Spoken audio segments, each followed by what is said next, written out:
Okay, Tom, stand up and say the Pledge of Allegiance. Okay.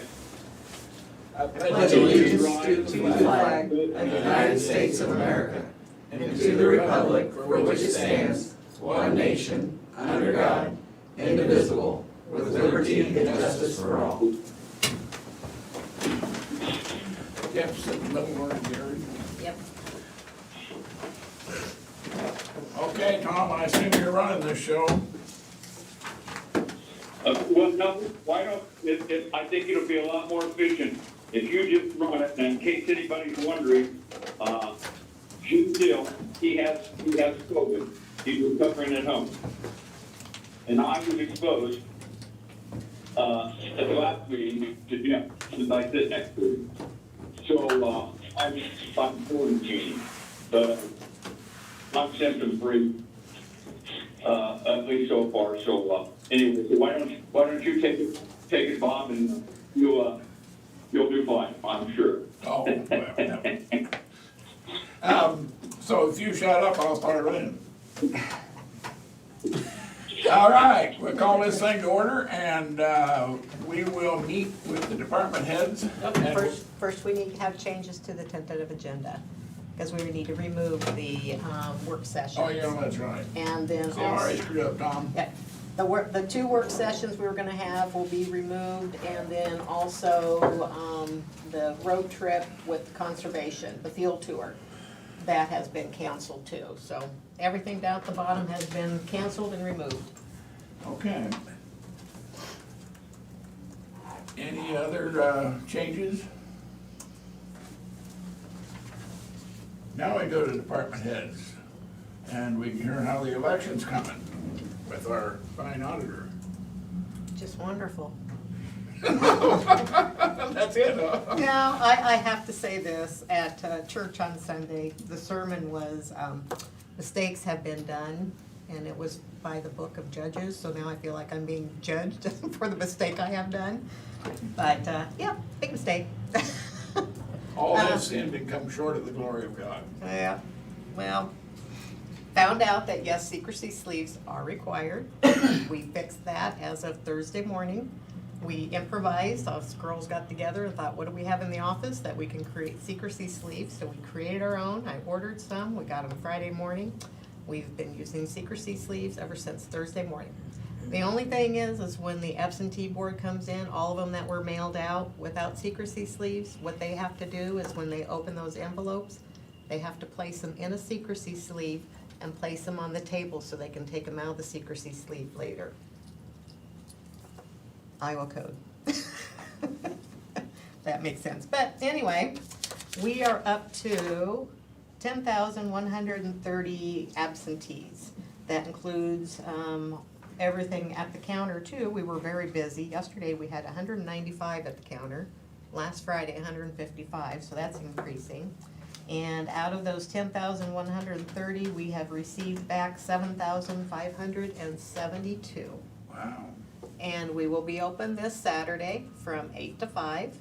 For this will be the last day that anybody can request an absentee ballot to be mailed.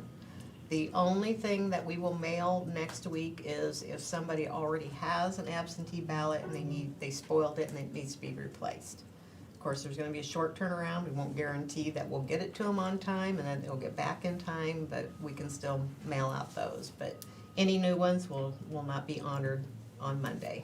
So if you mail it on Saturday and we don't get it till Monday or Tuesday, you're gonna get a ballot. You'll get a letter stating that we couldn't mail one, but that's about it on that. And then, yeah, the next 2 Saturdays, we'll be down here. So, preparing for the election, trying to get all the supplies and everything taken care of, and getting all ready. Well, that's good. 7,500 people already. Does that count your counter people too?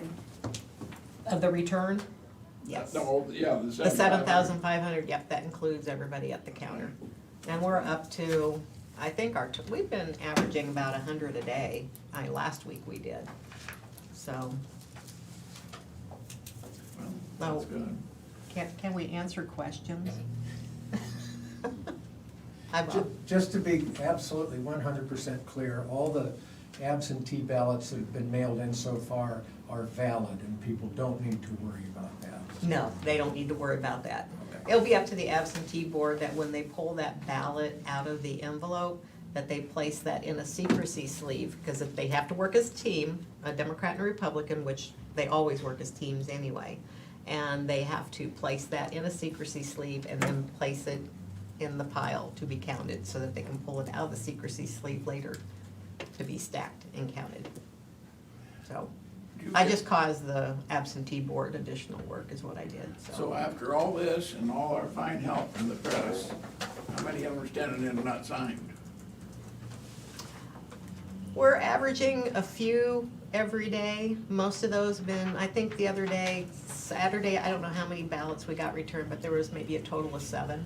Oh, And the only other issue is, I know, bless their heart, whoever did it, but there was somebody from precinct 7, because when we pull the ballots out of our box out here for the people that have voted at the counter, people can also from outside that have absentees, they can come up and drop it in the box that we have out here in the hallway, but somebody just dropped their ballot in there.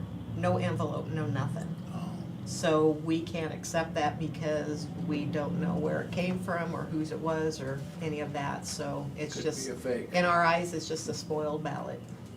So if whoever that was, if they hear or read anything, they need to request a replacement ballot or come down and vote a replacement ballot.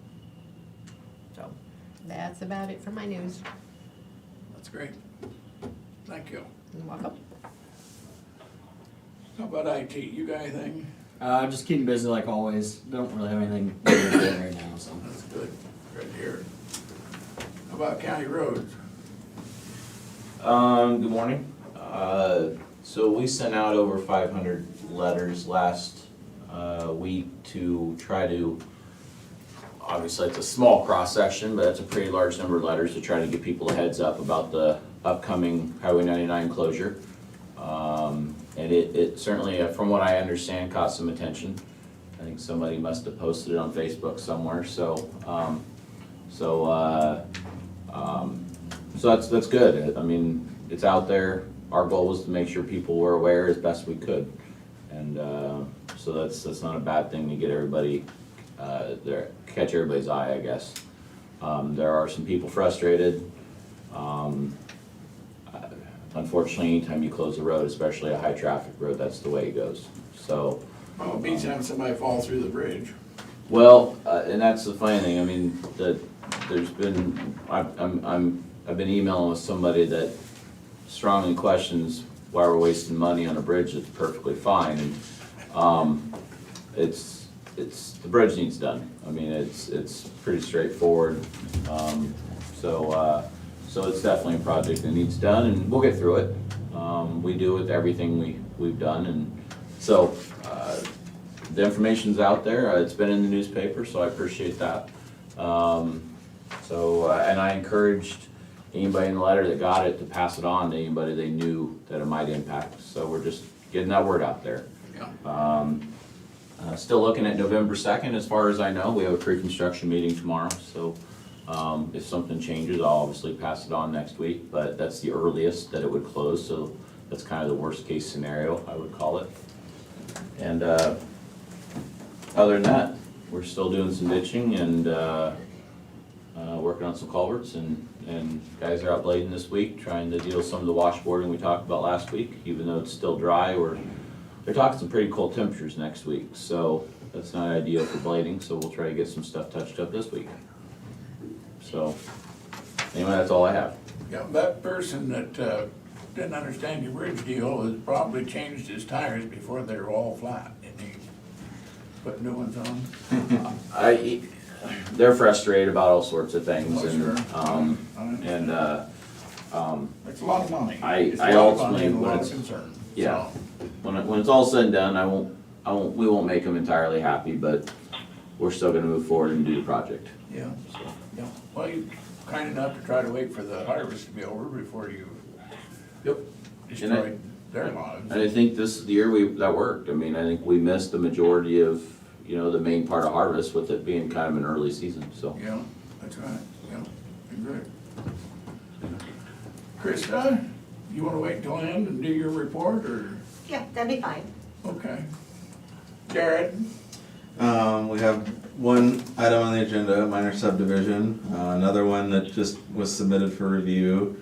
And I expect probably one or two more within the next week or so.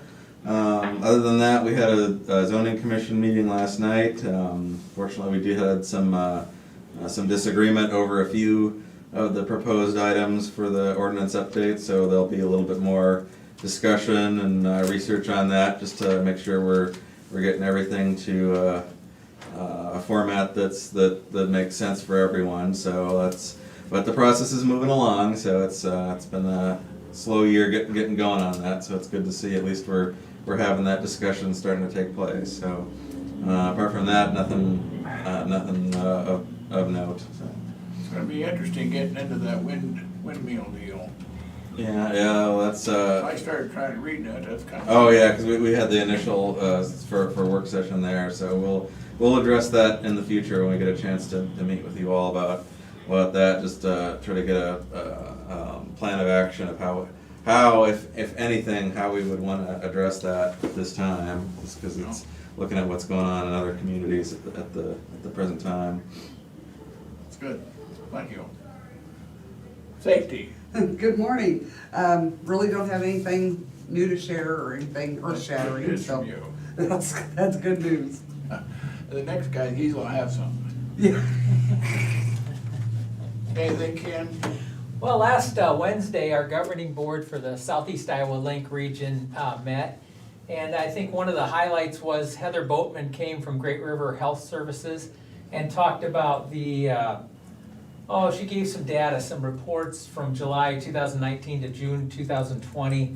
The past year's patients that came through the emergency department. And she listed 1,489 people came and got some mental health help. And she kind of broke it all out, where they went to afterwards too, just by, what services they needed and everything. And they also mentioned that Fort Madison is starting 8 geriatric beds, so Great River Services in Fort Madison will start some geriatric beds soon. Some kind of negative news that came out of the meeting was I heard that Mercy and Cedar Rapids and Cass County closed their psych units, so whenever we lose psych beds in the hospitals, that's a hard thing, in the state. And Iowa City closed too, didn't I believe so. I believe Iowa City closed prior to that, so, yeah. And then Ecoview in Bettendorf is a new psych hospital beds that have opened up, so that's a good thing. But right now, they're so new that they can only take private insurance. They can't take the Medicaid clients yet. So they're trying to get contracts with the MCOs to take Medicaid clients, I heard.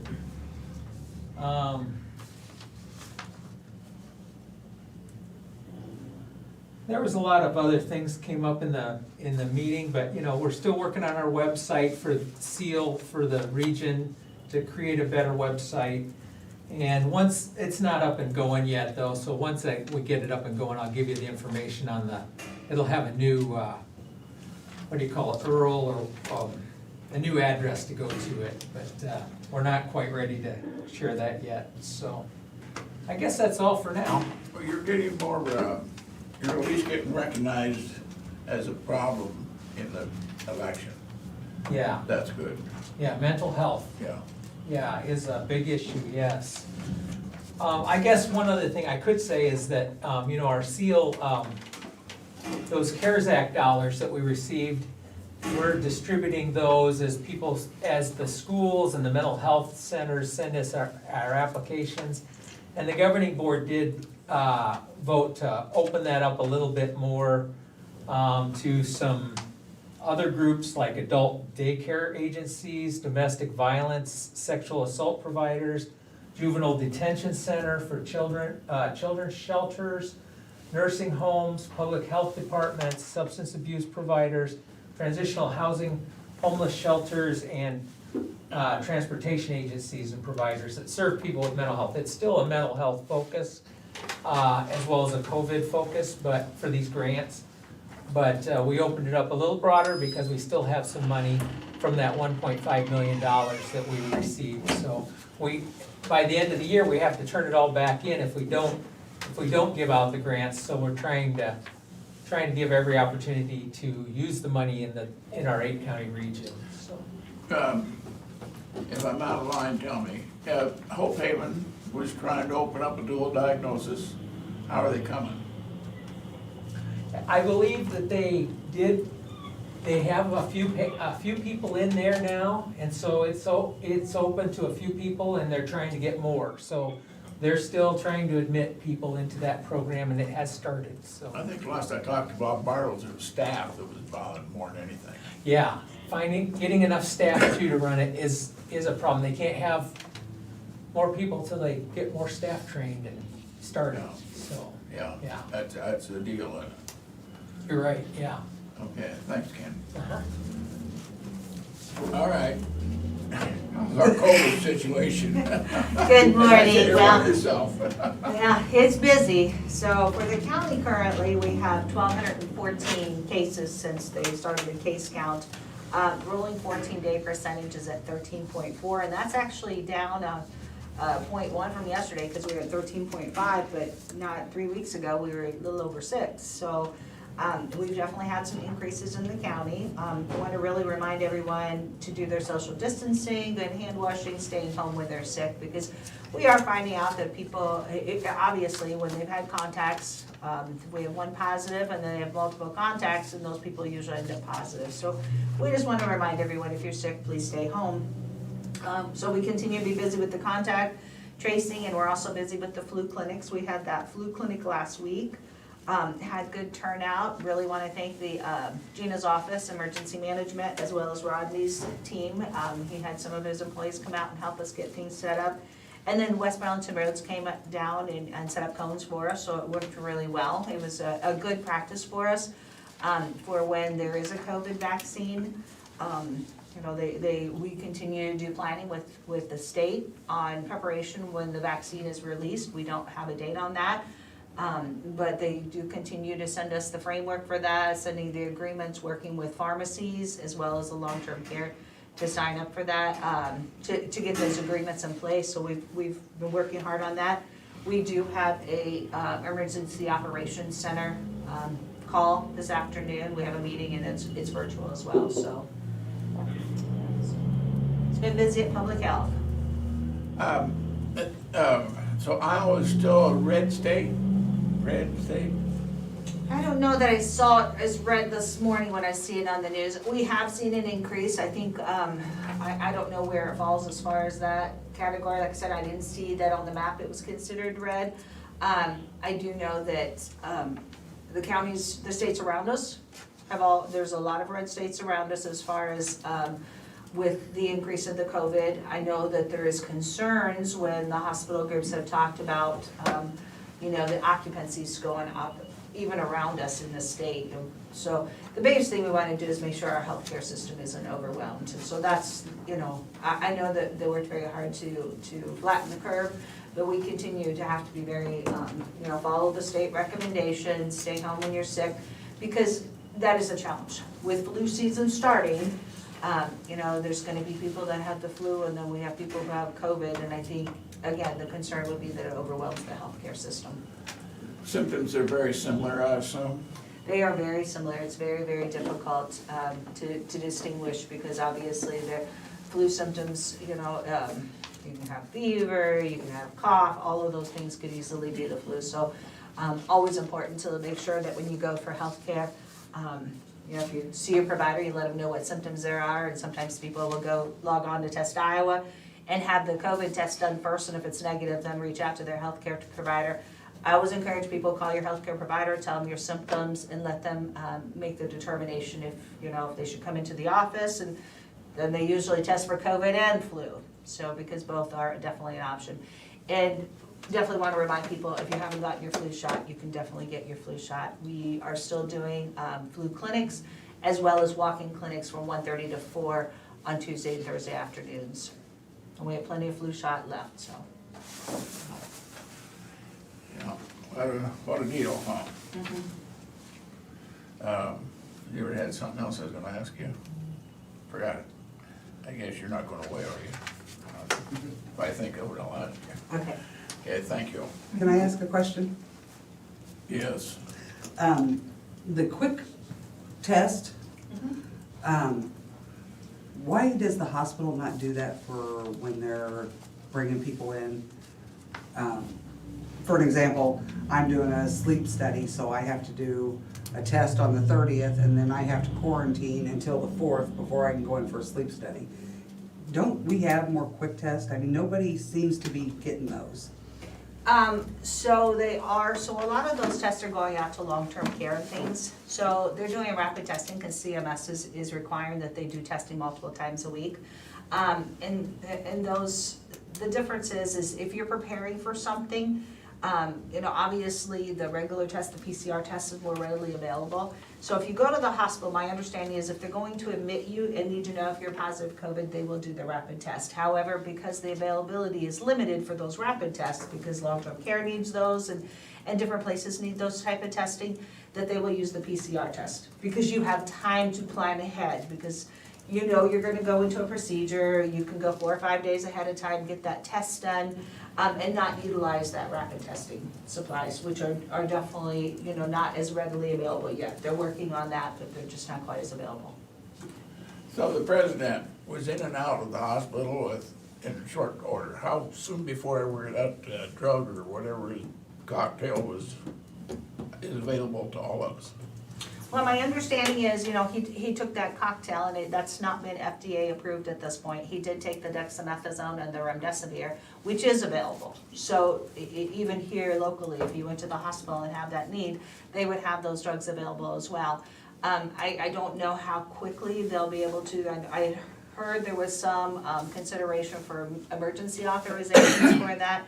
But in my understanding, I've not heard that that's been passed, so I don't know what the time frame on that is. I do know that the remdesivir and dexamethasone seems to be doing well for a lot of people. Oh, good, good. So do they use that here, or are you allowed to say? Yes, they use that here. Yes, Yeah. yes, they do. How about the hydroxychloroquine, or whatever the name is? I don't know if anyone locally is using that. I don't really know about that. I know that there was, originally there was a lot of talk about using that, and then there was some concerns that there was some heart arrhythmias. So I don't know if that has really kind of pulled that off the market. I guess I don't hear of anyone talking about that, using that for COVID at this point, so. Okay. Thank you. You're welcome. So the first one I have on here is Chris Lee with Conservation. Chris Lee, Conservation. Good morning. I don't really have a lot for you today, other than just note that we are going to postpone our field tour and work session that we had scheduled for tomorrow due to a couple of you guys being unable to attend. So it goes in today's day and age. We'll schedule that for sometime later. We'll get through that later. That's good, because I'm sure we're all looking forward to it. Yeah. So that's it for today. Okay, thanks, Chris. Janelle Nally Longquist, Des Moines County Treasurer. Janelle, bringing in a lot of money? Good morning. Good morning. I don't really have anything new to report. I do have a small agenda item though. Okay, thank you. You're welcome. Lisa Schaefer, Des Moines County Attorney. Hi, Lisa. Good morning. We have had COVID exposure in our office as well, so several of us are actually working from home, actively awaiting our tests. Other than that, just staying busy with our CarPal transition. That's our data management system. We're supposed to be getting that converted next week. So next week should be just a hoot.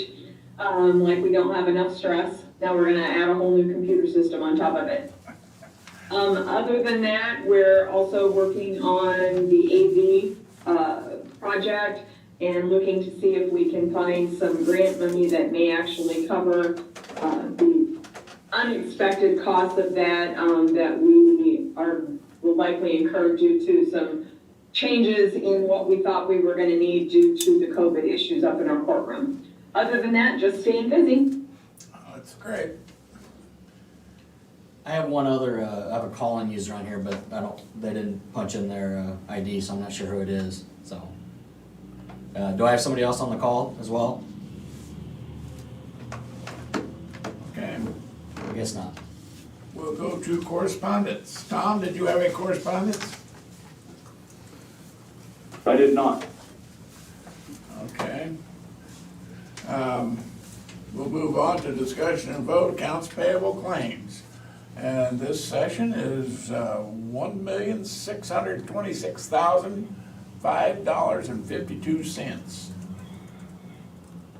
I'll make a motion to approve and note that it's a little high, but about $500,000 of that is for secondary road, and that's a great deal of gravel. And then we're the fiscal agent for the seal region, and about $900,000 of that is from the seal, the mental health region, for not only the regular claims, but for some of the CARES Act distributions.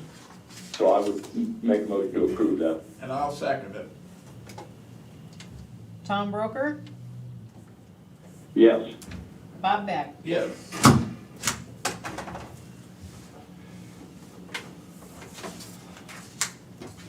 We have a tape to prove that you initialed this. Claims reimbursement for $251.82. Motion to approve. Second. Tom Broker, Yes. Bob Beck. Yes.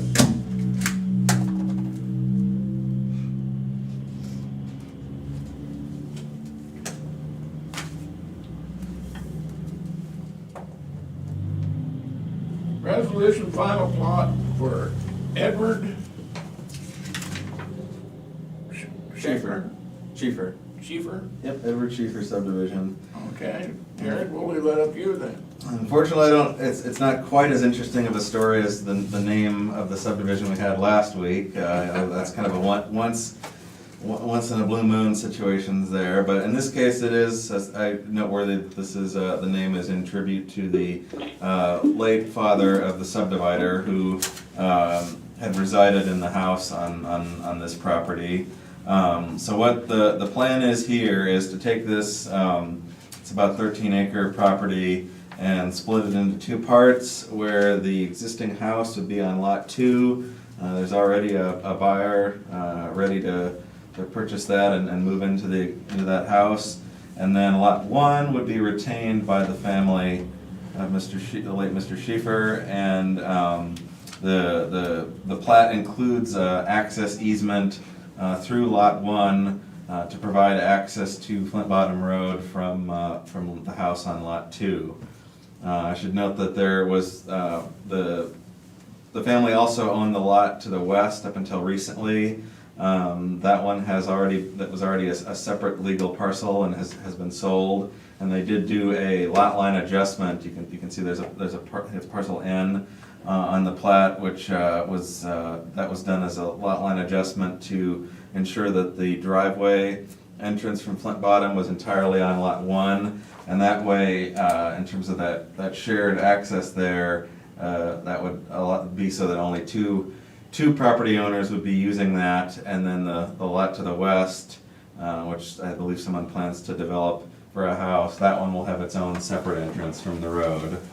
I don't have any significant comments from the review process. It's not in any 2-mile area. It's just beyond the 2 miles outside of West Burlington, so no city approval required. Did get a comment from Secondary Roads that no additional access would be permitted from Flint Bottom. However, I think the subdivider is well aware of that. That was the intent of having the shared access easement.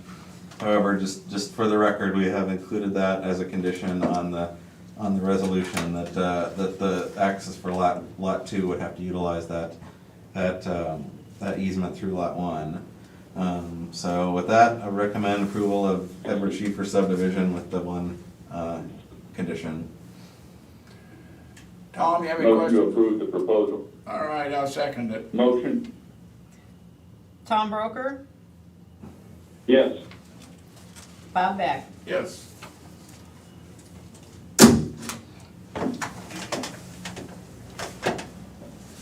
we'll get those signed and to you somehow. You. Bob, Yes, sir?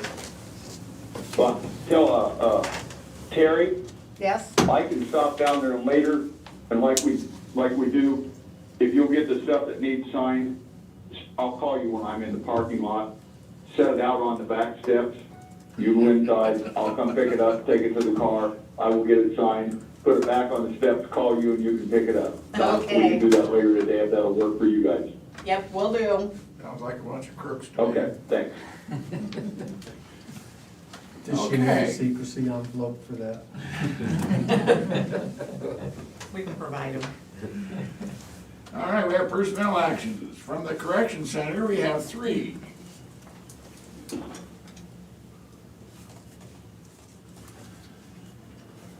Davis Catlin, or Catlin Davis, I know her. Caitlin Davis. Caitlin Davis, I do know her. A resignation, she quit, huh? Okay. And, John High, transportation officer, part-time, is a 12-month step increase, so his old salary was, don't know, his new salary will be $18.67. And Colton Whalen, 24-month step increase, new salary will be $13.34. As a kitchen part-time cook. Motion to approve all 3 county personnel actions. I second. Terry? Tom Broker, Yes. Bob Beck. Yes.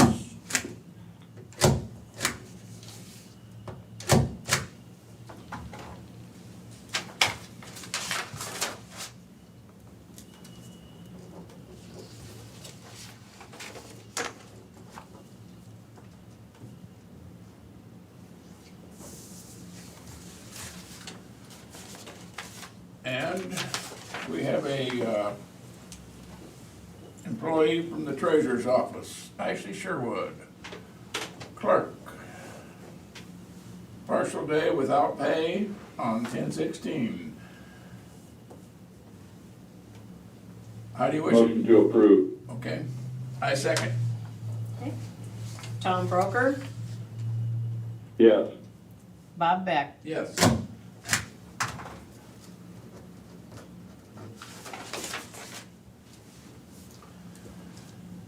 We have reports on file, and they will be in the auditor's office for your viewing later.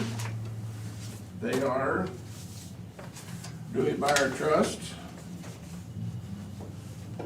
General Assistance Monthly Report, Sheriff's Monthly Report, and Veterans Affairs Report.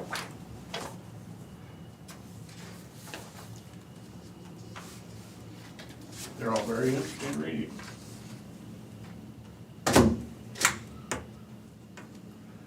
We didn't approve them, did we? We just accepted them. Yeah, we I'm not just. sure I like this not happening.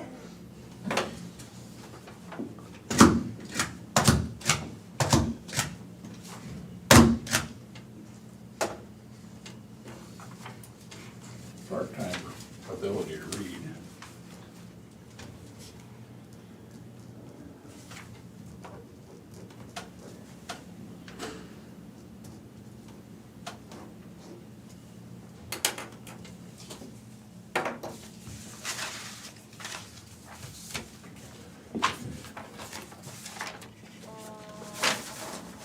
And we have minutes from the previous meeting.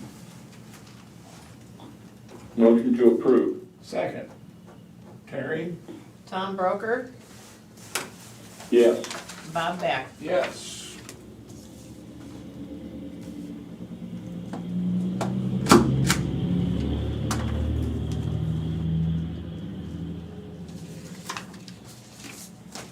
Well, other business.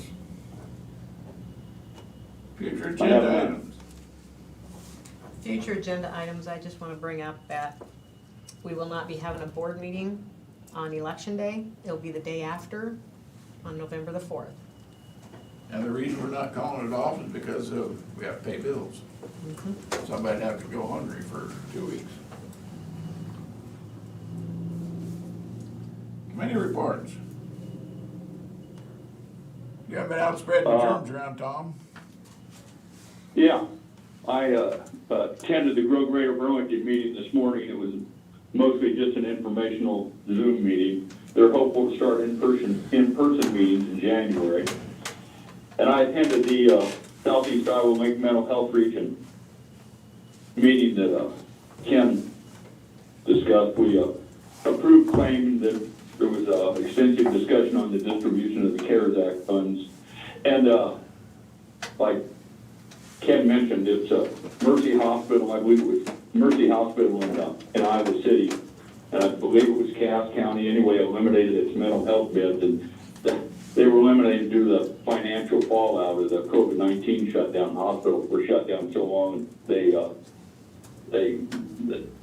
canceled diagnostic and non-emergency surgeries, so they didn't have any income. Another thing I thought was sounded terrible. It said that right at the time school started, there was a big jump in the number of juveniles presenting at the emergency department seeking treatment or already in crisis. That's painful to hear. That's all I've got. Okay, last time you asked me to report, I neglected to say that we had a Highway 61 coalition meeting and Brian and I attended it by Zoom here. And in that process, we delegated Della Schmidt to go as our representative up to Davenport to talk to DOT. And let them know that we're still alive down here. We appreciate what they're doing for us on this new Highway 61 and keep the money flowing so we get the project done by 2029. And I think that's about all I have. So public input. Anybody, you guys want to say anything? You're the most public we got here. Everybody else on the payroll. Don't have Jim here to set the timer. Yeah, well, we'll set a timer anyway and you keep track of us. So, anything important that ought to be said that didn't get said already? You don't mind the public ears?